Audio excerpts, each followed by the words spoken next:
लोग हैं दुनिया में जो अपने को कष्ट देने में रस लेते, जो अपने जीवन में घाव बनाने में रस लेते, अपने को परेशान करने में रस लेते। दुनिया में दो तरह के लोग हैं, एक तो जो दूसरों को परेशान करने में रस लेते हैं और एक वो जो अपने को परेशान करने में रस लेते हैं। दोनों बीमार हैं। न तो दूसरे को परेशान करने की कोई जरूरत है, न खुद को परेशान करने की कोई जरूरत है।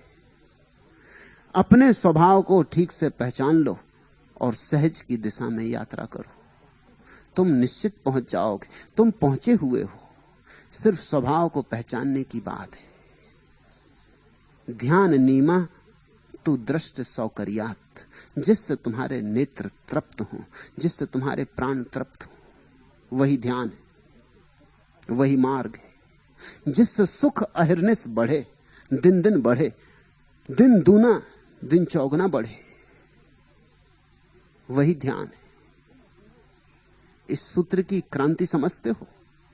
यह तुम्हारे जीवन के सारे रोगों से मुक्त दिला देगा। काश फ्रायड ने सूत्र को पढ़ा होता तो वो धार्मिकों के खिलाफ इतनी बातें ना लिखता जितनी उसने लिखी, क्योंकि उसे धार्मिकों का केवल उतना ही पता था जितना ईसाई फकीर अपने को सताते रहे। कोई अपनी आंखें फोड़ लेता है, कोई अपनी जन्नेंद्री काट लेता है,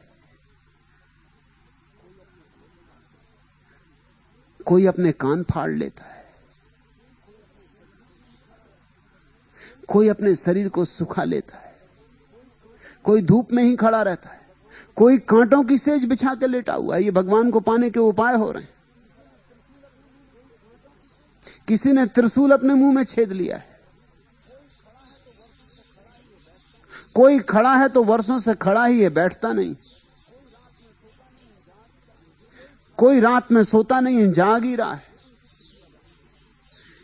ये रुग्ण चित्त की अवस्थाएं, ये विक्षिप्त लोग हैं, इनकी मानसिक चिकित्सा की जरूरत है।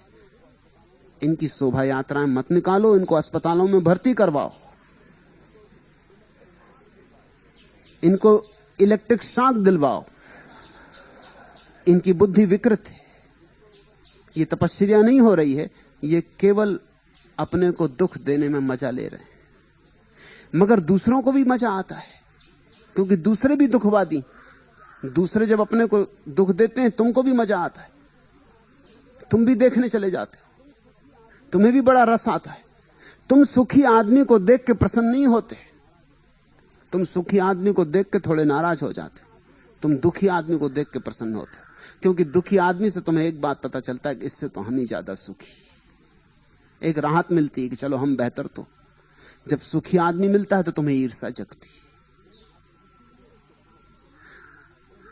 सुखी के साथ आनंदित होना कठिन है, इसलिए सुखी व्यक्तियों की पूजा नहीं हुई, दुखी व्यक्तियों की पूजा चलती रही। मैं तुम्हें सन्यास की एक नई दृष्टि दे रहा हूं।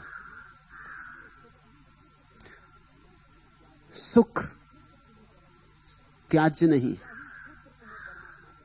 सुख का ही सूत्र तुम्हें परमात्मा की तरफ ले जाएगा। अपने स्वभाव के अनुकूल जो हो वही करो, क्योंकि स्वभाव परमात्मा है। आज इतना है।